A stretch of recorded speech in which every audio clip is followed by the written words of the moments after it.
লোকসভা নির্বাচনে নজর কাড়া কেন্দ্রগুলির মধ্যে অন্যতম দমদম লোকসভা কেন্দ্র এবং সেই কেন্দ্রে এবারে কংগ্রেস সমর্থিত বামফ্রন্টের সিপিআইএম প্রার্থী সুজন চক্রবর্তী। আমরা রয়েছি সুজনদার সঙ্গে, আমরা কথা বলবো। সুজনদা, আপনার বিরুদ্ধে শিলভদ্র দত্ত একসময় ব্যারাকপুরের বিধায়ক ছিলেন, তিনি বিজেপির প্রার্থী হয়েছেন। সৌগত রায় দীর্ঘদিনের সাংসদ, তিনি প্রার্থী। লড়াইটা কি কঠিন হয়ে গেল?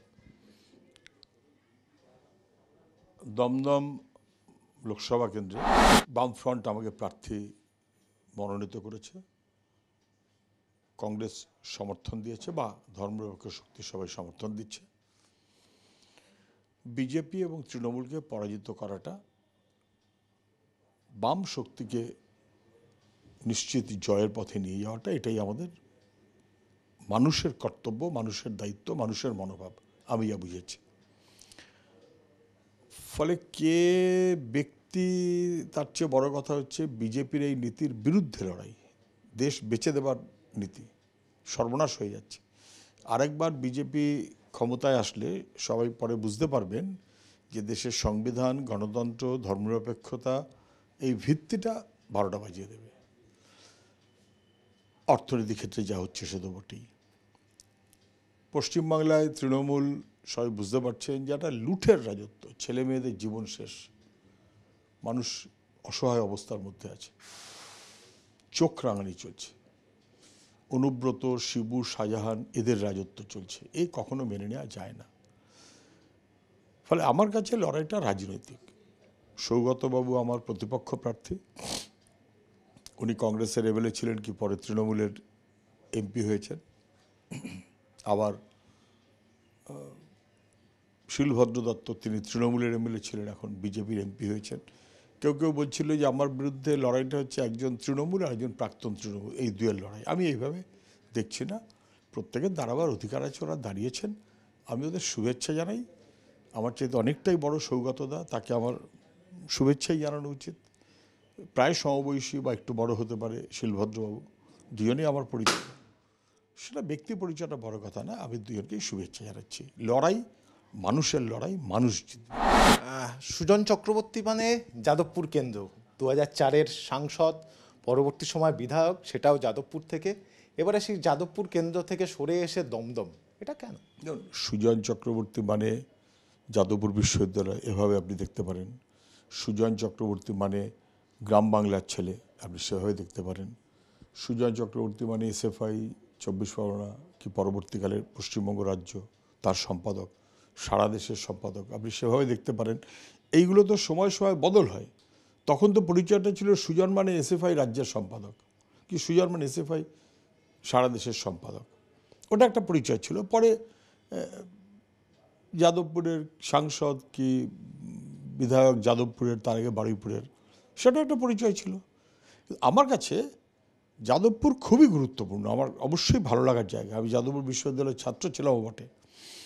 তার মানে এটা নয় যে আমি আমার পুরনো 24 পরগনা জেলার সত্তাটাকে ভুলতে পারি, কখনো পারি না। আমার রাজনীতির জীবন শুরু 24 পরগনা জেলায়, তখন অবিভক্ত 24 পরগনা। ফলে দমদম আমার কাছে অ্যাজ ওয়েল পরিচিত, সমানভাবেই পরিচিত। আমি দমদমের মানুষকে চিনি, দমদমের মানুষ আমাকে চেনেন। যাদবপুরের মানুষকে আর একটু বেশি চিনি, কিন্তু যাদবপুরের মানুষের সঙ্গে দমদমের প্রচুর সাযুজ্য আছে। যাদবপুর থেকে দমদম চেনা যায়, দমদম থেকে যাদবপুর চেনা যায়, আমি ওইভাবে দেখছি না।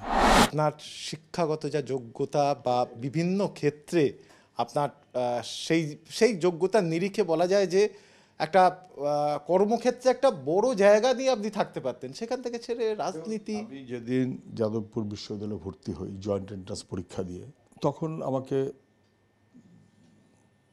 সবাই বলেছিলেন, আমিও মনে করেছিলাম, এবং আমার কাছে প্রয়োজনও ছিল, বাড়ির প্রয়োজন, লেখাপড়া করে আমার চাকরি বা কিছু একটা করতে হবে।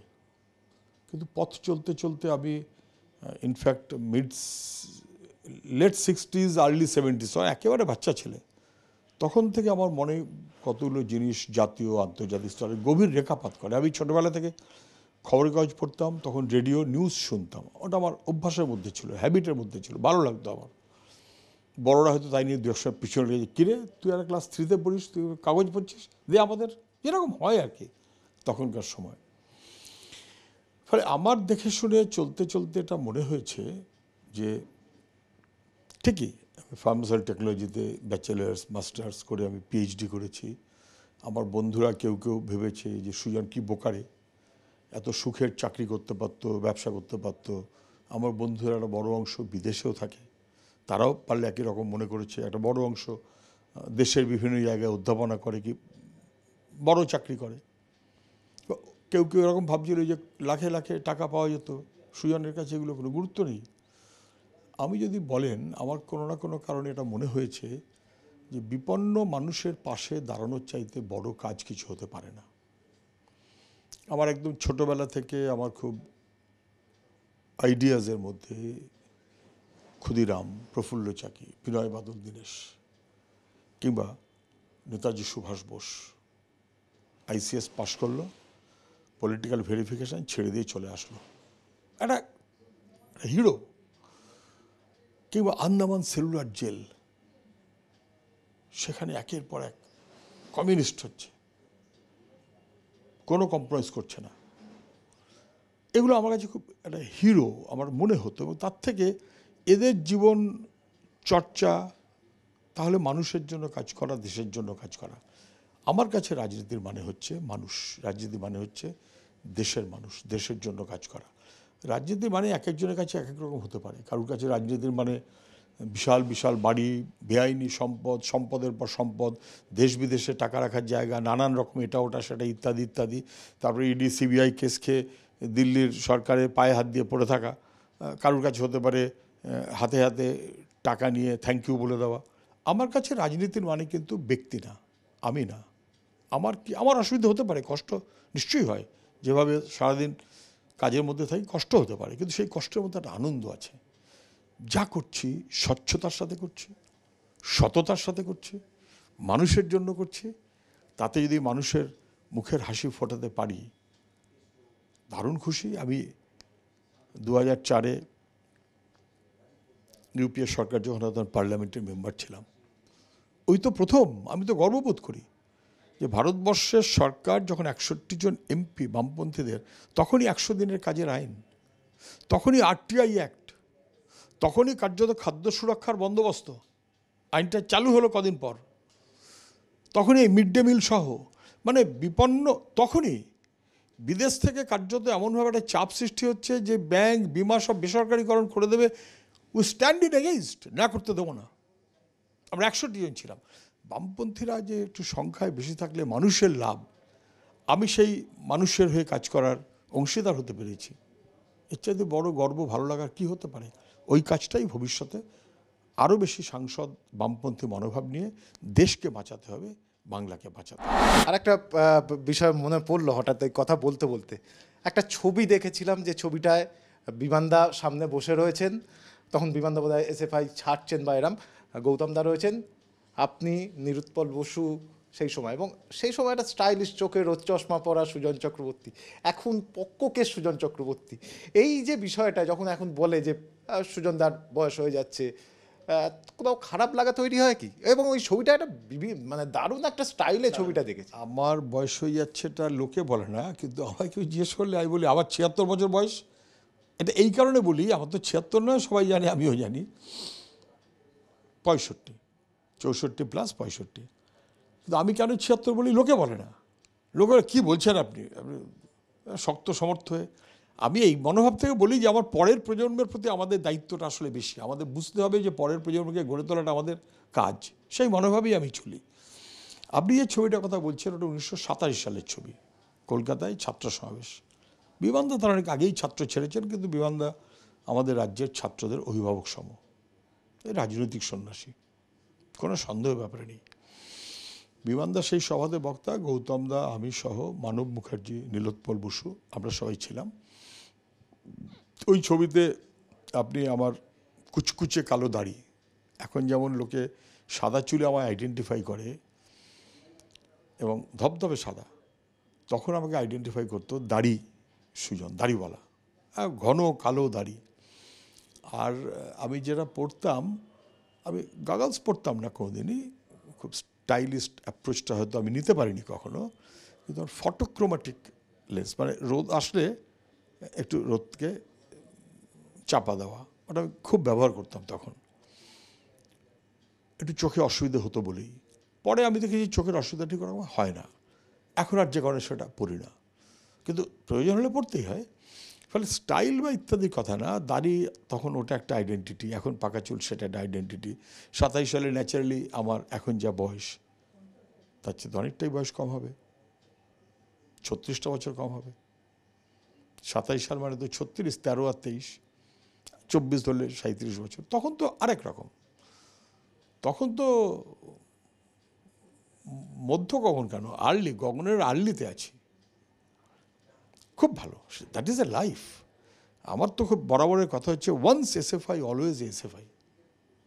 এসএফআই যে কি বলবো, যে এনভায়রনমেন্ট দেয়, যে ডিটারমিনেশন তৈরি করে, যে বোঝাপড়া তৈরি করে, মানুষ চেনার যে কমিটমেন্ট তৈরি করে, এবার দারুণ বন্ধুত্বের সম্পর্ক তৈরি করে, খেলাধুলো, নাটক, গান, বাজনা, রাজনীতি, পড়াশুনো, রাজনীতির বাইরে সাধারণ পড়াশুনো, আমরা তো এইসব নিয়েই থাকতাম। That is a life. আপনি ওই ছবিটার কথা আমায় মনে করিয়ে দিলেন, খানিকটা আমার স্মৃতির রোমন্থন হলো।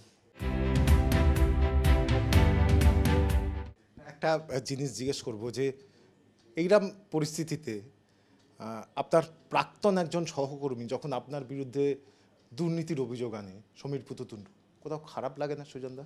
সমীর পুততুণ্ড দুর্নীতির অভিযোগ আমার সম্পর্কে এনেছে বলে আমি শুনিনি, এবং আমার ধারণা উনি আনবেন না, আনতে পারেন না, মানে আনতে পারেন না। আনতে না পারলেও যদি কেউ আনেন তাহলে সেটা তার আনফর্চুনেটনেস হবে। আমার প্রসঙ্গে দুর্নীতি সংক্রান্ত শব্দটা কেউই বলতে পারেনি। আমার ধারণা সমীরদাও বলেনি, কথাটা ভ্রান্তি আপনার হচ্ছে। আর যদি বলে থাকেন, রাজনৈতিক কারণে কেউ বলতে পারেন। আমি তৃণমূল বা বিজেপির দু এক সময় বলে, তারপর দেখা হলো হয়তো বিধানসভায়, তখন বললো কিছু মনে করবেন না, ওটা একটা রাজনীতি করে তো বলতে হলো। এটা বললেন আপনি, এটা ঠিক বললেন? না না না, আমরা জানি তো, আপনার সঙ্গে আমরা জানি, ফলে এই প্রশ্নই ওঠে না। মাঝখানে একবার আমার পরিবার সম্পর্কে একটা কিছু তুলেছিল, তুলে পরে বুঝেছে যে ব্যাকফায়ার করে গেল, পুরো চেপে গেল। আমি পর্যন্ত আপনার পারলে বলছি, ও ভাই কী হলো, সেই রিপোর্টটা দাও, তথ্যটা দাও। আর কোথায়, আর তথ্যও দিচ্ছে না, পালিয়ে যাচ্ছে। ফলে এটা না, আমি বরঞ্চ খুব খুশি যে যেটা স্বাভাবিক সেটাই হচ্ছে। মানুষ নীতিগত মনোভাব থেকে, আমরা যে নীতিনিষ্ঠ মনোভাবে চলি, স্বচ্ছ মনোভাবে চলি, এ নিয়ে লোকের কোনো দ্বিরুক্তি নেই। বরং লোকের একটু দু একশো আছে, আপনারা বড্ড নীতি বেশি ভাবেন, আজকাল কি অত নীতি ভাবলে হয়, এরকম দু একশো লোক মনে করেন। কিন্তু নীতি, নৈতিকতা, মূল্যবোধ, স্বচ্ছতা, সততা, এগুলো বাদ দিয়ে চলা কারোরই উচিত না, রাজনৈতিক কর্মীদের উচিত না তো বটেই। বামপন্থীরা সেই মনোভাবে চলে। সুজনদা, কেন্দ্রের বিষয়ে আসি। যে কেন্দ্রে আপনি এবারে প্রার্থী হয়েছেন, দমদমের কোন কোন বিষয়গুলো আপনি প্রচারে সাধারণ মানুষের কাছে নিয়ে যাচ্ছেন? আমি প্রচারে সাধারণভাবে প্রথম যে নিয়ে যাচ্ছি, দেখুন সবাই নাগরিক, কেউ প্রজা না। মোদিজি বলবে আর আমাদের নাচতে হবে, মমতা বলবে আমি কার্ড দিয়েছি তুমি উল্টো দিকে ভোট দিচ্ছ কেন, ওইসব মানুষ কেউ কারোর প্রজা না, মানুষ নাগরিক। ফলে দেশটাকে রক্ষা করতে হবে। দেশের কম বয়সের ছেলে মেয়ে, তাদের ভবিষ্যৎ বিপন্ন হচ্ছে, দেশ বেচে দেবার কারবার চলছে। দেশটাকে বাঁচাতে হবে, রাজ্যটাকে বাঁচাতে হবে, মূল হচ্ছে এইটা। এটা মিউনিসিপ্যালিটি ভোট না, এটা পার্লামেন্টের ভোট। মূল হচ্ছে রাজনীতি। ইলেকটোরাল বন্ডে বোঝা গেল যে দেশের সরকার একটা নিয়ম করেছে দুর্নীতিকে ব্যবস্থা করার জন্য, ভাবা যায় কখনো?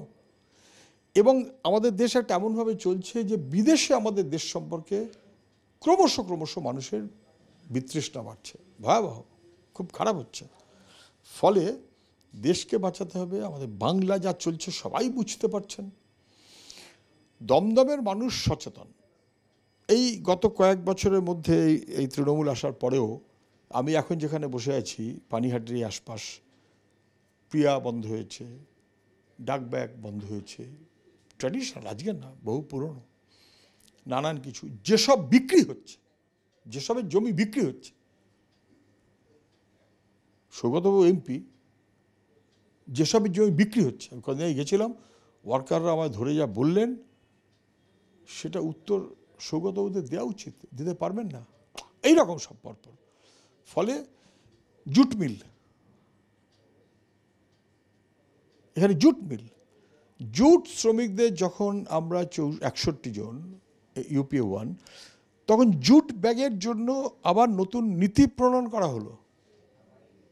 শ্রমিকদের কথা ভেবে, মানুষের কথা ভেবে, অল্টারনেটিভ শিল্প আবার চলে গেল, সর্বনাশ হয়ে গেল। বিজেপি তৃণমূল করে লাভ কী হলো?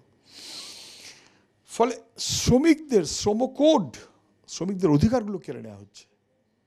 ফলে স্থানীয়ভাবে দমদমের মানুষ এই আশ্বস্ত হতে পারবেন, যেভাবে ধ্বংস হচ্ছে তার প্রক্রিয়াকে প্রথম বন্ধ করব, রিজেনারেট কী করে করা যায় তার ব্যবস্থা করব। কম বয়সের ছেলে মেয়ে রাজ্যের সরকারটাকে সঙ্গে রেখে, সরকার বদলের লড়াই হবে 2026-এ, রাজ্যের সরকারটাকে সঙ্গে রেখে কম বয়সের ছেলে মেয়ে তাদের কাজের ব্যবস্থা কী করে হতে পারে। শিক্ষার 12টা বেজে গেল, প্রাইভেট হয়ে যাচ্ছে সব। ফলে শিক্ষা, কাজ, এবং মায়েরা তো কেউ বলেনি যে আমার 500 টাকা দাও, ছেলেটাকে বেকার করে রাখো, বরং পারলে বলেছে আমার ছেলেটার কাজ দাও। ফলে মায়েদের চোখের কান্না, মানুষের অস্বস্তি, জিনিসের দাম আকাশে, কাজ নেই, দুর্নীতি ভয়াবহ, যেন দুর্নীতিটা নিয়ম হয়ে গেছে। দমদমের নানাবিধ ইস্যু আছে, অনেকগুলো ফ্লাইওভারের প্রশ্ন আছে, বিশেষ করে ট্রেন কমিউনিকেশন, ইন্ডাস্ট্রির অনেকগুলো গুরুত্বপূর্ণ প্রশ্ন আছে, বেআইনি নির্মাণ ইত্যাদি ইত্যাদি বিপজ্জনক জায়গায় যাচ্ছে। এই সব মিলিয়ে এই চার্টারটা দমদমের মানুষই তৈরি করবেন। আমার চাইতে তারা কম বোঝেন না। I will follow that, I will go by that. জেতার ব্যাপারে কতটা আত্মবিশ্বাস? 100 ভাগ। দমদমের মানুষ কারো যাতে কম বোঝে না, দমদমের মানুষের উপর আমি বিশ্বাস রাখি। তারা নিশ্চিতভাবেই, তাদের নিজেদের অভিজ্ঞতা হয়েছে, যখন মনে করেছিলেন যে বামফ্রন্টের পরিবর্তে তৃণমূল আসুক, দেখেছে তৃণমূল ঠকে গেছে। যখন মনে করেছে তৃণমূল যাক, বিজেপি আসুক, ডবল ঠকে গেছে। সেই মানুষ এখন বুঝতে পারছে যে তৃণমূলও না, বিজেপিও না, লাল ঝান্ডাতে আস্থা রাখাটাই সবচেয়ে ভালো, তাহলে মানুষের ওপর আস্থা রাখা যায়। দমদমের মানুষ সেই সিদ্ধান্ত নিয়েছেন বলে আমি বোধ করি। বহু পুরনো তৃণমূল সমর্থক, তৃণমূল কর্মী আমি পরিক্রমার মধ্যে এসে জড়িয়ে ধরে বলছেন আমি তৃণমূল কর্মী, কেউ বলছেন তৃণমূল কর্মী ছিলাম, কেউ বলছেন আমরাই তো তৃণমূলটা তৈরি করেছি, কেউ বলছেন আমরাই তো তৃণমূল থেকে বিজেপি করেছি। প্রত্যেকে পারলে বলছে এই ভুল আর যেন না হয়, আমরা নিশ্চিত করব আপনাকে। আমি মানুষের উপরে আশা রাখি, বিশ্বাস রাখি, এবং জয়ের ব্যাপারে আমার পূর্ণ ভরসা আছে, কোনো সন্দেহ ব্যাপারে নেই। আমরা কথা বললাম দমদম কেন্দ্রে কংগ্রেস সমর্থিত বামফ্রন্ট প্রার্থী সুজন চক্রবর্তীর সঙ্গে, এবং মানুষ অভিজ্ঞতার মধ্যে দিয়ে বোঝে, এবং সেই অভিজ্ঞতার মধ্যে দিয়ে সুজনবাবুর যেটা বক্তব্য বা দাবি, যে সেই অভিজ্ঞতার মধ্যে দিয়ে মানুষ বিজেপি এবং তৃণমূলকে দেখেছে, এবং এবারে বাম প্রার্থীর পক্ষেই সাধারণ মানুষ, দমদমবাসী, তারা তাদের বক্তব্য বা তারা তাদের ভোটাধিকার দান করবে, এমনটাই কিন্তু তিনি মনে করছেন, এবং জেতার ব্যাপারেও তিনি 100% আত্মবিশ্বাসী। ক্যামেরায় বরুণ ভান্ডারীর সঙ্গে ত্রয়ন চক্রবর্তী, ট্রাইব টিভি বাংলা।